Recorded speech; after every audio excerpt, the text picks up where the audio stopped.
still talking about planning. This morning, I want to talk to you about the principles of planning according to Jesus. How many of you know there had to be some planning? Do you realize it took God 4,000 years to get Jesus in the earth? Now, that's planning. Now, Jesus gave us the most simple yet the most powerful ways of planning change. Jesus understands change. Look at your neighbor and say, Jesus understands change. Now, throughout this lesson and throughout the whole series, I'm going to keep reminding you of some of the basic principles. And remember, the two most consistent things in life are what? Time and change. Hallelujah. Change is coming to us all, and the only way to manage time and change is through planning. So the most important thing you will have to consider is how I will handle time and change. Because this will determine what happens to your life. The key to being successful in managing time and change is you and I initiating and planning the change. Why? Change is going to happen with or without our participation. So you might as well participate and make a difference. Amen? Therefore, we can say that your success or my success in life is in our own hands. No one is exempt. Look at your neighbor and say, no one is exempt from dealing with these two things. No one is exempt from dealing with time and change. No one is richer in time, and no one is poorer in time. We all, say we all, are given the same 24 hours. So nobody got more time than the other. It's how you handle it. Write this down. Your dream is only a dream until it has a plan. You can dream of the type of life you want, but until you wake up and begin to plan how to get there, it is only a dream. There must be a plan to match your dream. Once again, I would say that the secret to life success is effective management of time and change. So planning is the most important principle of success in life. People are destroyed, they're angry, they're bitter in life because they didn't choose the kind of life they wanted. So they're old and bitter, or they're young and bitter. They're just not restricted to the old. Now listen, we were created by God to live life and not allow life to live us. And the only way for us to live life abundantly, according to the word, Jesus said, I came to give you life how? Abundantly. Is for us to control life. You are in more control than you realize. Hallelujah. So what is life? Life is simply a series of changes through time. We can look back over the last 3 years in our nation and see how our lives encounter massive changes. Changes in government, in people, ideologies, their philosophies, economics, everything began to shift and change. And whether you were ready for it or not, you went through it. Because it came. You might want to write this down. You don't have it in your note. If you don't have it in your notes already, you might want to write this down. Say it after me while you're writing, though. The only key to regulating change is planning. And then I'm going to keep right on reinforcing this. I want you to write it down as many times as I tell you to. Why? Because the more you hear it, the more it'll become a part of you. Now, let me talk to my young people for a moment here. I got some young people in the room, and I got some listening. I want to talk to you because you're still young enough to make a difference. Don't count yourself out because you're under 20. The younger you are, the easier it is to start. Some of these older people have already been fixed in their ways, and it's more difficult for them. Don't you make the same mistake they did. Wait until you get 40 before you do something different. That's crazy. So let me talk to you. Sit down right now when you go home and put in writing the plans for your life. If you're born again, you can write a note. If you can write your name, start writing a plan. What do you want from God in the next 5 years? What do you want God to do in your life as a young person? Where you want to go when you get out of school? What you want to become? Write it down. Don't be like your parents that didn't do it. They didn't know it. Then set some boundaries in your life as to who you want to become. Do you want to be like the old Uncle so-and-so who can't think from one day to the next day? Is that who you want to become? Because if you don't plan, you're going to end up lacking. Because life came at him, and he had no plan for life. So young people, the younger you are, the easier it is to make this transition. But you got to decide. And so, but why? Because you're going as you study your Bible. Now, I know my people in here, they study the Word. My young people in my church, they study the Word. And because you study the Word, God will give you ideas in His Word that'll transform your life as a young person, that will make you rich.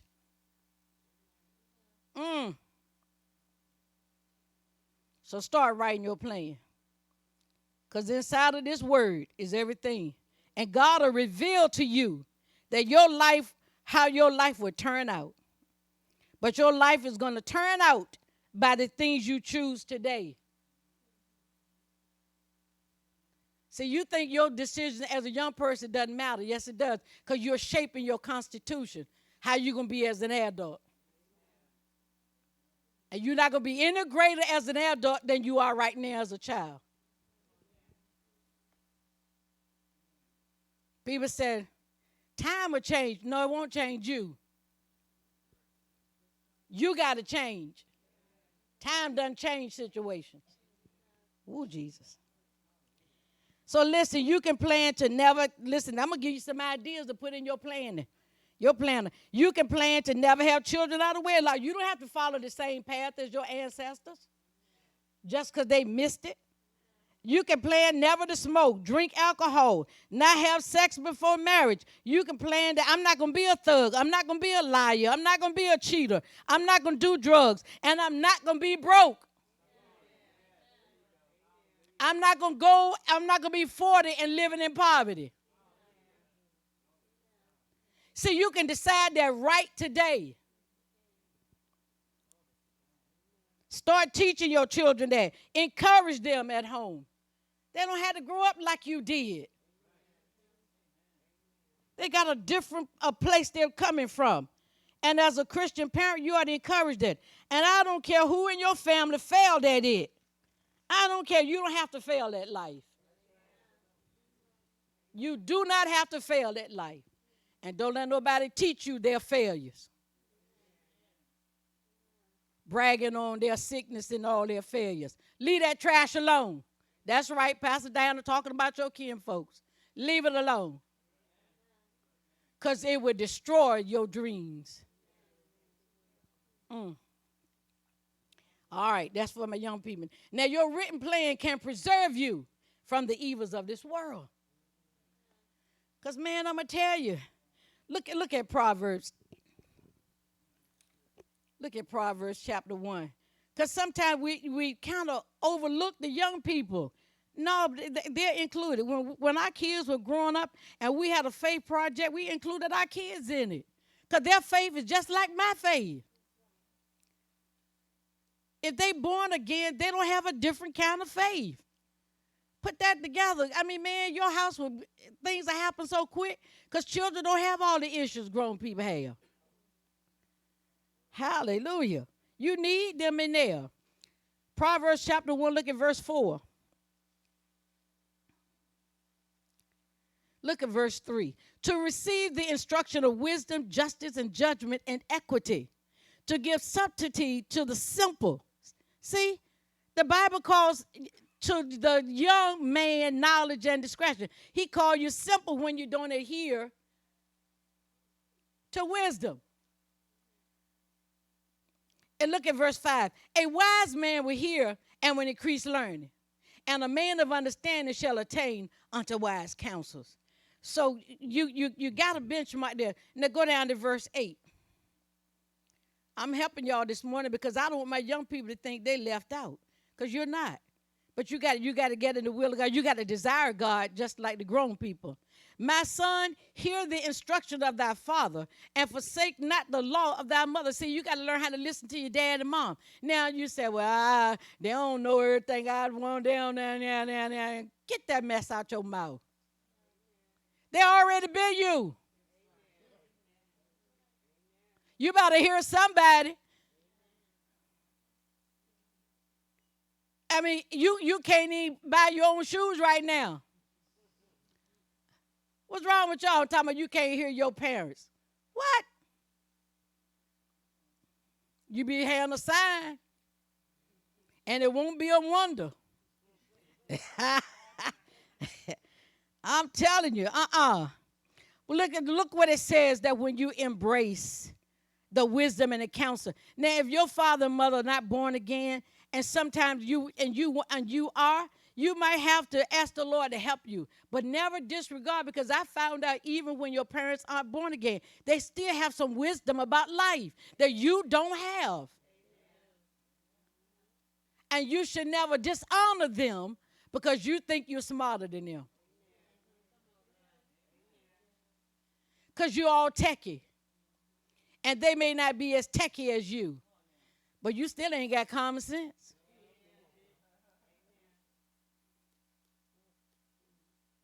I know a lot of techie people and can't.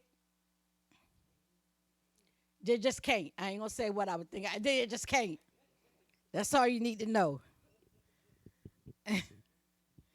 He says, look at verse 9. For there shall be an ornament of grace unto thy head, and chains about thy neck. My son, look at verse 10. If sinners, I remember when we had our children, they had to learn this whole first Proverbs. And I know to kind of put you in memory under the sun. Because they used to have to quote it for chapel in the morning. My son, if sinners entice thee, consent thou not. It says you don't have to go along with what's happening there. If your sinful friends come up and ask you, your buddies, you know they already messed up. And if you don't want to be like them, he says, don't follow them. Don't consent to that. If they say, look at verse 11. If they say, come with us, let us lay wait for blood, let us lurk privily for the innocent without cause. They tell you, look, let's go rob a bank. Let's go do something dumb. Let's go steal a car. Let's go in the store and steal some candy. It says you better have a head on your shoulder. Because you might be the one to end up in jail or shot. Why? They get away.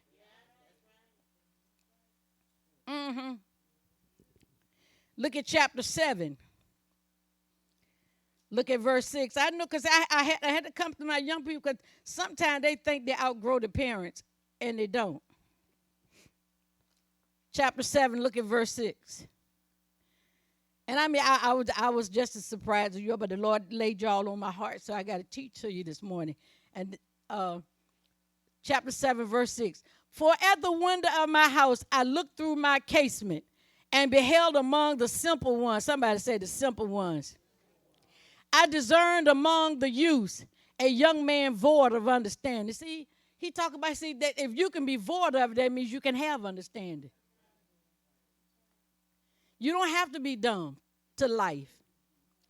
Passing through the street near her corner. What corner? The corner where the hoochie mama lives. Y'all know who a hoochie mama is. I ain't gonna call that because they might flag this on YouTube. But I'm gonna call her hoochie mama. I think that's safe enough. And she's standing on the corner waiting for a simple man that's void of understanding. See, this is why you got to plan your life. Because I told you before, if you don't plan it, somebody got a plan for you. Watch what it says. In the twilight, in the evening, in the black and dark night. And they see that's when they work the most. They don't like coming in the light because they're going to sleep during the day. And behold, there met him a woman with the attire of a harlot and subtle of heart. She is loud and stubborn. Her feet abide not of her house. See, I could go and teach a lesson on that, but we're going to go there. Now is she without, now in the streets, and lieth in wait at every corner. So it tells you how you can see the book of Proverbs tell you how to look at life and plan not to go that direction. Make a plan so you can bypass that corner. You don't have to go to that corner. But if you don't have a plan, somebody can entice you. Come on over here. Come on over here. Because you live a life without purpose. That's how a lot of your ancestors, my ancestors, and including some of the saved people in this room, that's how we got trapped.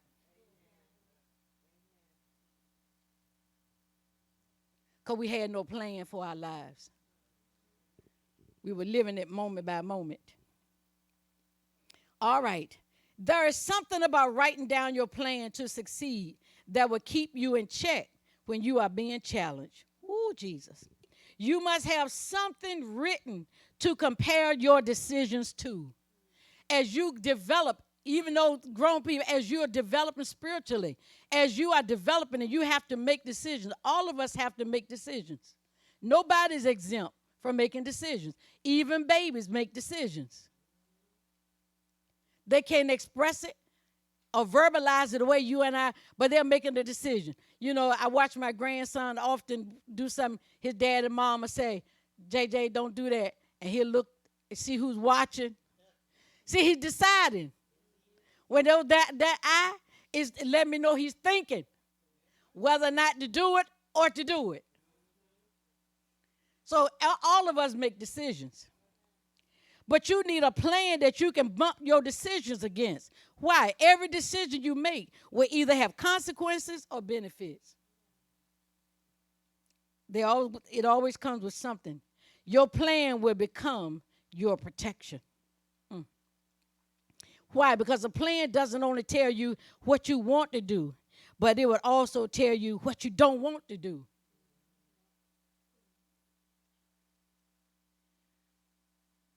Oh, Jesus. All right, let's talk a little bit about the steps in the process of planning. Now, I already know right now that I'm not going to get to them all this morning, so don't rush me. Turn to Jeremiah 29:11. I already know, said Pastor, I already know that she's not going to get to all of them today. So calm down.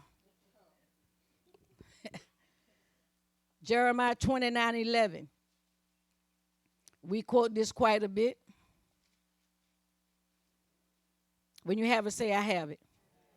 For I know the thoughts that I think toward you, saith the Lord, thoughts of peace and not of evil, to give you an expected end. So what did we just learn in that verse? It says that this verse tells me that God himself is a planner. God's strategy for guaranteeing my future, your future, our children's future is planning.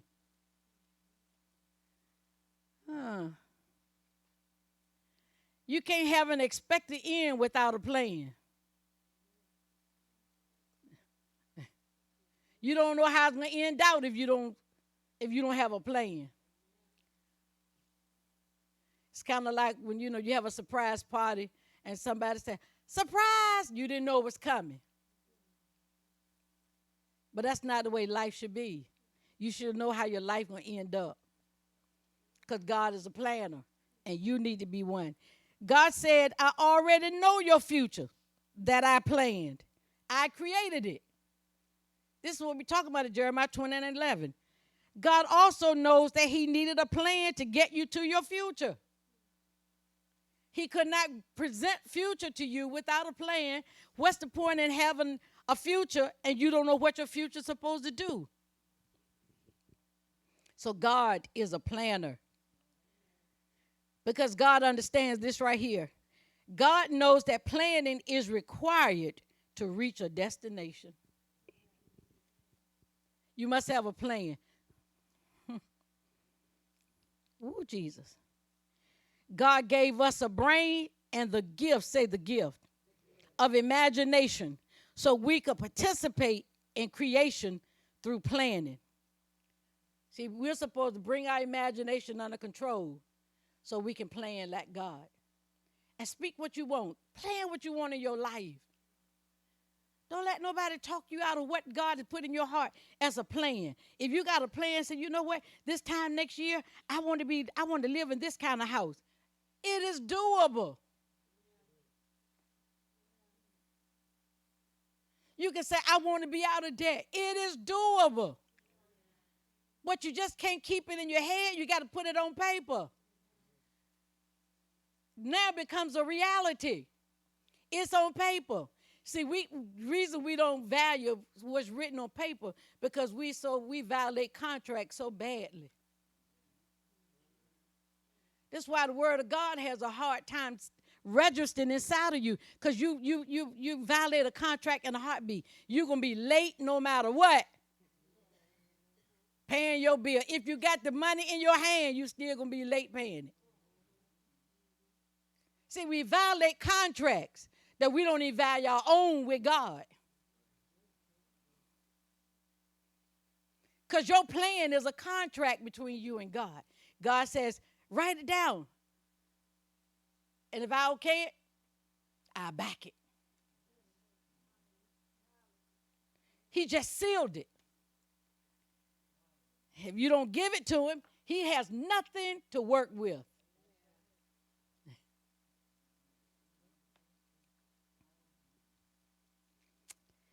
Listen, animals do not have the capacity to plan. I know society today has tried to make animals humans, but they are not. Have you ever seen a dog sit down and plan his future? You ever heard a dog say, I believe in the next 5 years I'm going to go to the theme park and I'm going on all the rides?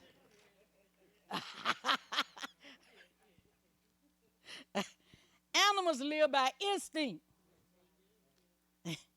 They have a built-in ability to respond or react to a circumstance.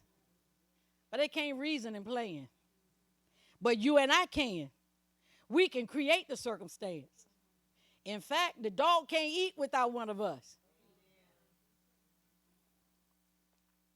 We are the only creatures on earth who has power to not live by reacting. We can design our response. You don't have to get angry with your wife because she said something. You ain't got to slap your husband because he said something wrong. See, no, you didn't design your response. You just let things happen.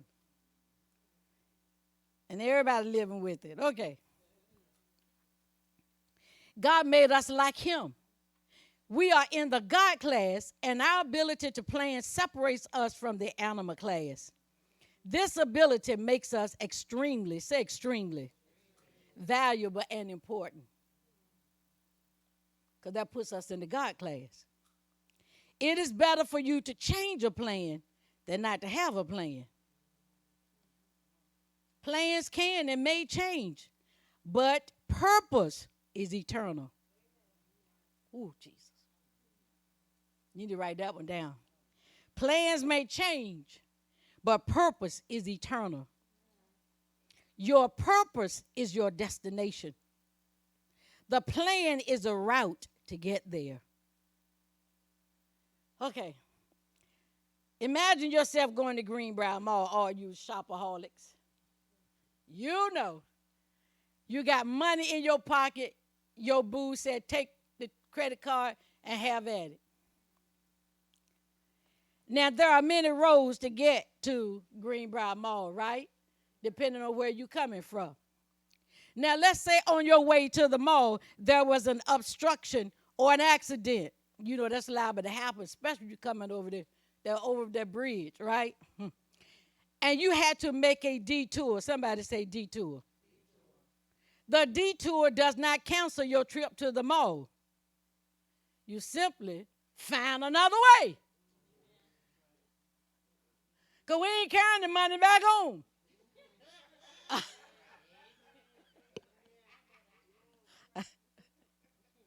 Life is that way. When you encounter obstructions, don't turn back. Find another way.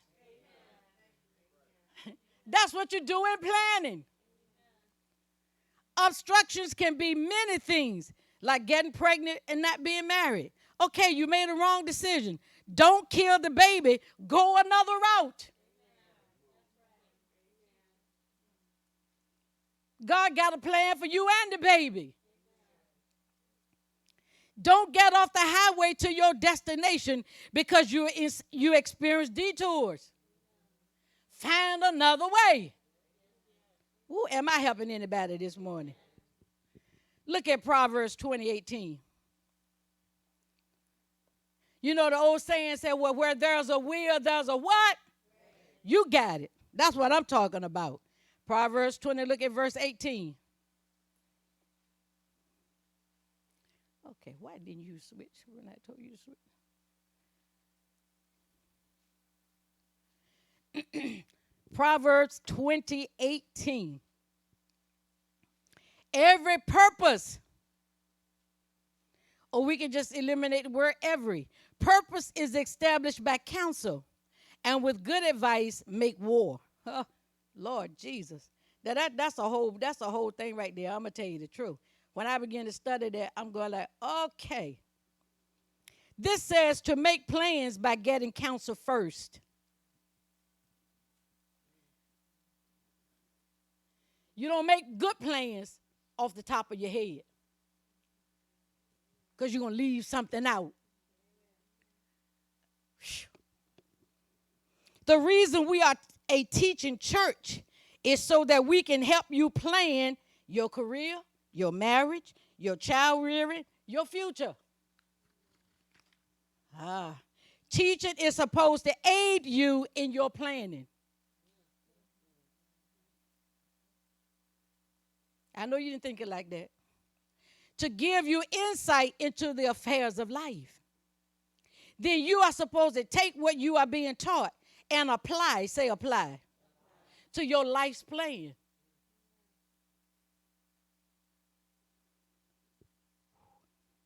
I am not saying that you can't hear God for you, but there are things that God has preserved for your pastors to teach you. Now it is up to you to hear the counsel.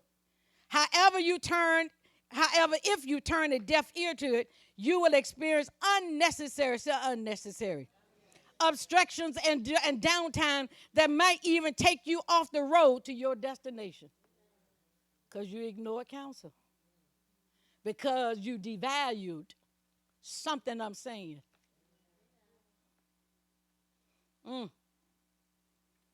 When you are in an anointed teaching environment, please know that the person you are looking at, is graced to be your pastor.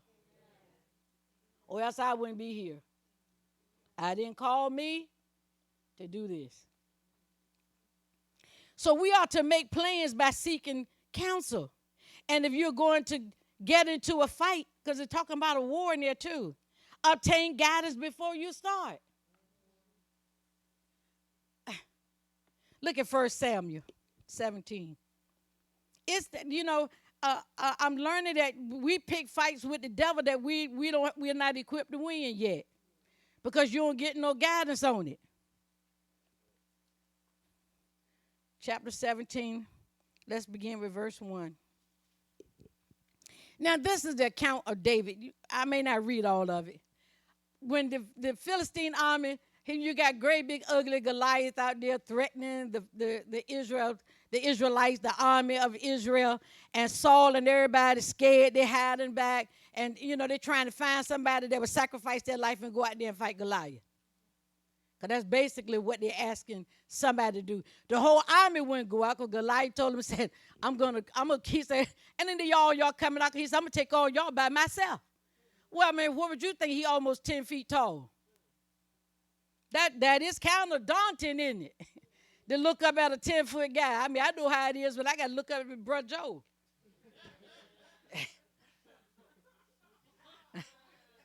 Can you imagine him being 10 feet? You do feel like an ant. And if he raised the leg high enough, he might stop you. So, this is what they were looking at. But David had a different view. I just want to point you to the passage that I'm speaking from. David did not go out to fight Goliath as an experiment. He went testing the waters. Jesus, help me. Before David faced Goliath, he had practice, at fighting with his hands and a slingshot. He had already had experience. And see, what we do a lot of times, we try to write a plan, but you need experienced people to help you in life. And when you ignore your mama who done had 5, 6 babies, and you ain't had but a half of one. But you turn a deaf ear to the counsel. And then when your child start giving you problems, then you want somebody to fix the child. No, we need to fix you. You're the issue. You'll read Dr. Spock, Spook, Speck, anybody else's book but the Bible and get sound counsel.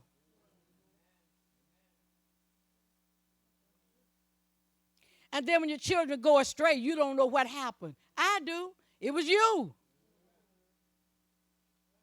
Because you wouldn't listen to anybody. He says David had experience. How did he get the experience? By going into the battle and doing the little stuff. They said attend the sheep. He was attending the sheep. The lion came after the sheep. He says, okay, I'm anointed to keep this sheep. So if I'm anointed to keep the sheep, that means I can kill this lion because it's coming against what God told me to protect. Okay, we got us a fight. I win. When the bear came, he did the same thing. He grabbed him by the throat and killed the bear. I'm going like, whoa, David. Like to have you on my team. See, this preparation or planning allowed David to go into the fight with confidence. Somebody say confidence. If you have multiple things you are dealing with that you brought over from the world or whatever, you got money issues, you got relationship issues, you got children issues, you got health issues, you don't know which one to start with. This is why you need to come to church. This is why you need guidance. Because you're going to be trying to fight a fight that you can't win. Ah, Jesus. Because you don't know which one to deal with first. And what happens, you end up just fighting aimlessly, expending energy with no results. And then what you want to give up on God and say, serving God doesn't work. No, you didn't get no counsel before you went to war. Ooh. David had also gained wisdom. He knew that a man with a sword could not stop a rock. I thought that was so funny when I wrote that. Because I can see it now. He waved a sword. David said, boom, gotcha. Your sword can't stop the rock. See, it's how you see these things. Oh, Jesus. And this wisdom didn't come just from mere man. This came out of his fellowship with God and the plan that he had inside of him that I'm going to win no matter what. If I get in a fight, I'm going to win. That was his plan. David never went in a fight to lose. But David had confidence in God, not only in God, but he had confidence in himself because he had proven over time that he could fight. So when you get up in the morning, start out with confidence that this day belongs to you. Look at your neighbor and say, have confidence. When I get up every morning, this is what I say. This is a day that the Lord has made. I will rejoice and be glad in it. Why? That sets my plan. What plan? This is how I will always start my day because I know obstructions and detours may come, but I have already planned to rejoice, and I'm sticking to my plan. So you can't make me angry, devil. You can't get me out of joint. You can't make me be nasty and mean to somebody. You can't make me be moody because I plan to rejoice in it. And I'm sticking to my plan. Why? Complaining does not cause change in the obstruction. But complaining will affect your vision, your ability to hear, and it will destroy your faith. Come on, let's do a trial run. Say this. This day is mine. It belongs to me. Woo. Say it with a little more passion. Say, this day is mine.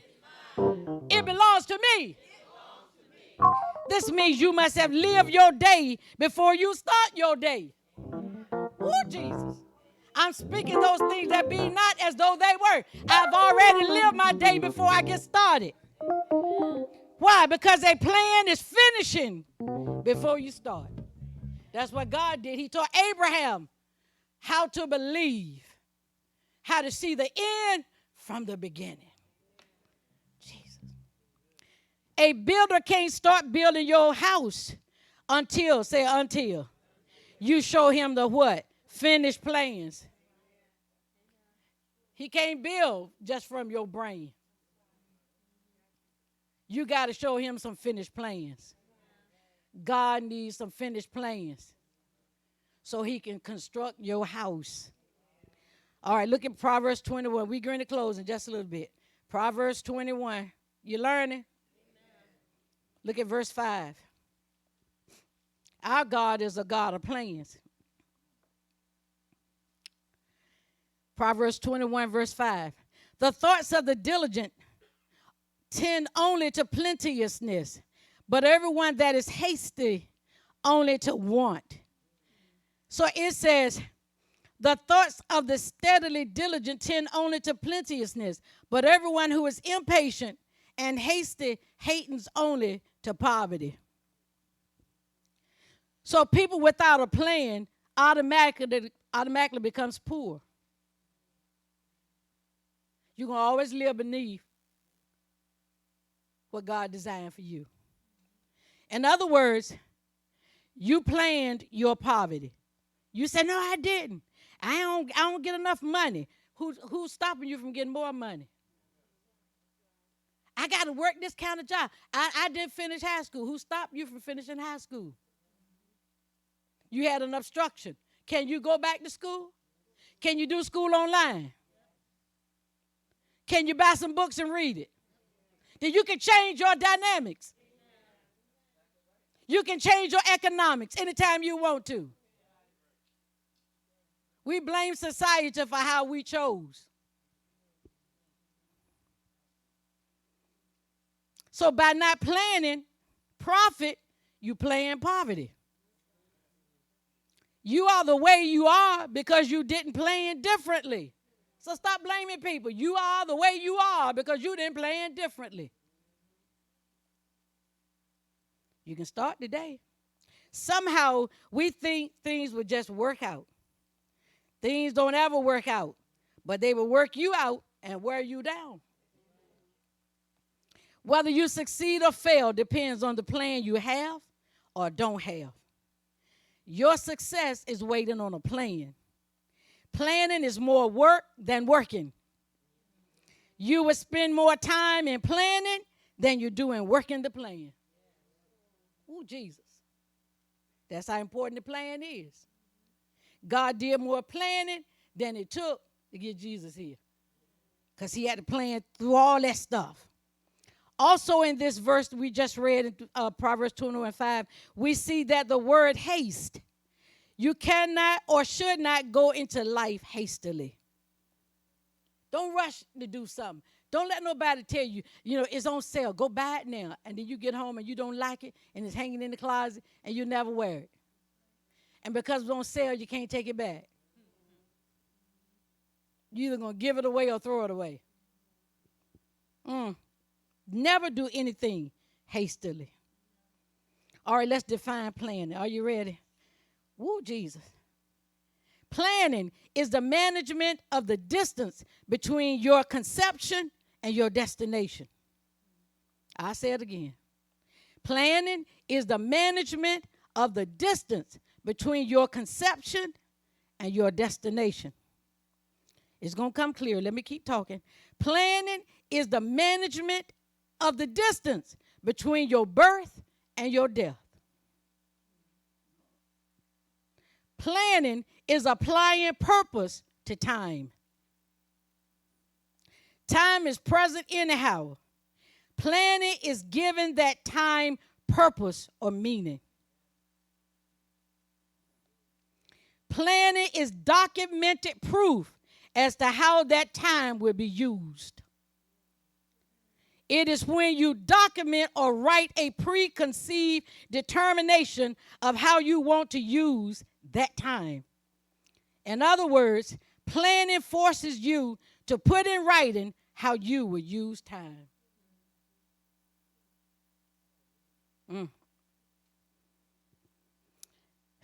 What you are saying by writing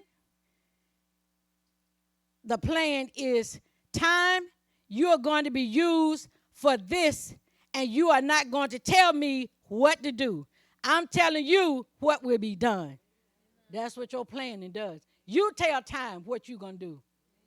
Time won't tell you what you should do. Whew. Hallelujah. Planning is giving meaning to unused time that is motivated by a clear sense of purpose. Okay? Right now, tomorrow is time you haven't used yet. Okay. What will you do with tomorrow? It is unused at the moment. What will you do with the 24 hours that will begin 12 o'clock midnight? Have you already determined what that 24 hours will be in relation to your life purpose? Oh, man, Jesus, help me, Lord. Every day, although we have many things to do, we must plan to do at least one, say one. One thing that will move us closer in our assignment in life. Planning is planning the use of resources, not just time, but resources. Your resources are time, energy, talent, gift, relationships, money, house, car, fuel, food, children, husband, wife. These are all resources. How are you going to use them? Oh, Jesus. Now the paper on the stick. Planning helps you regulate them so you never misuse a resource.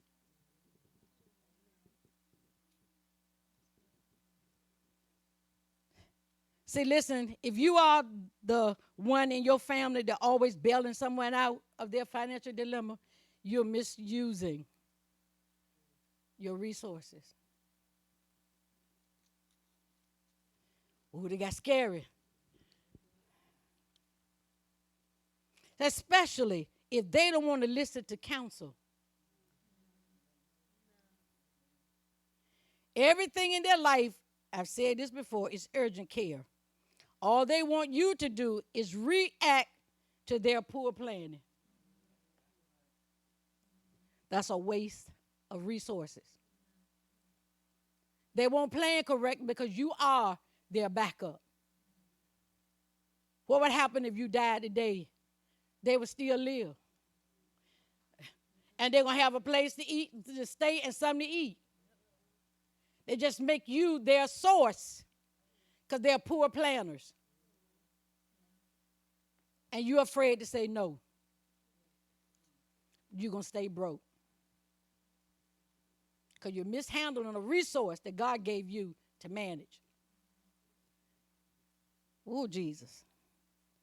That was just an example. I ain't telling you not to help nobody in your family. Y'all do what you want to do. But when they come back more than one time, we're going to have a sit down. Because I can't keep feeding your house and my house when you don't plan on changing. If you don't want my God, you don't want my God's money. End of discussion. This is called an abuse of resources. Getting ready to close. Time is valuable. You can't get it back once it's gone. When you live a purpose-driven life, you will value time and resources. Did you learn anything this morning? Come on, stand to your feet. Hallelujah, hallelujah. God is growing us up. Woo, Jesus. Hallelujah. Hallelujah. Oh, we bless your name, Lord. Come on, stand to your feet. Just let's pray. Hallelujah. Give him glory. Hallelujah. We thank you, Lord, for challenging us day by day. We thank you, Lord.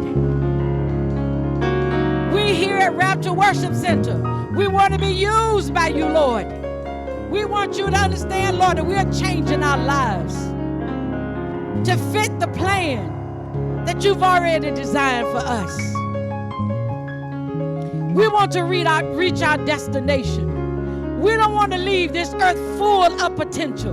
We want to use all the potential that you put inside of us. Extract it, get it out of us. Help us to get away from procrastinating. That we'll spend time with you. Hear your voice. Study your word. Get your ideals. See what you could do just by speaking. You spoke this whole world into existence. And you are maintaining it with the word that you spoke about it. Help us to understand that we're in your class, that our words and our time and our resources are valuable commodities. And that we not waste them, but we will utilize them correctly. We thank you for it. Hallelujah. Hallelujah. Hallelujah. Hallelujah. Now, Lord, I speak a word over those that may have an issue in their body, those listening online or by radio. I pray now that the Spirit of God will minister to you and that you will hear his voice, that you will accept that he's already healed your body, and that you get up and begin to resist. Begin to resist what the devil said you're going to have for the rest of your life. If you can only move your hands or your feet, do something that the devil said you couldn't do. You belong to God. Accept the healing. You already healed. He planned it in your life. He already planned it. He already died for it. It's already done. Accept it. Accept it. Korabakasata. So we bless your name, Lord. Hallelujah. Glory to God. Hallelujah. Oh, Jesus. Well, we're getting ready to go home. Hallelujah. Hallelujah. Come on, say, God, you are the unfailing, unlimited source of my supply. Oh, Jesus. Lord, you have opened unto me your good treasure and blessed the work of my hands. You have commanded a blessing upon me. Therefore, I am blessed in the city. I am blessed in the field. I am blessed coming in, and I am blessed going out. My bank account, my investments, my health, my relationships, they all flourish. The blessings of the Lord overtake me in all areas of my life. Your favor goes before me and open doors unto me. I am divinely protected from the enemy. Now to him that is able to keep you from falling and to present you faultless before the presence of his glory with exceeding joy. To the only wise God, our Savior, be glory and majesty, dominion and power, both now and ever. And let the church say, amen. Remember, the will of God for you is in earth as it is in heaven. See you the next time.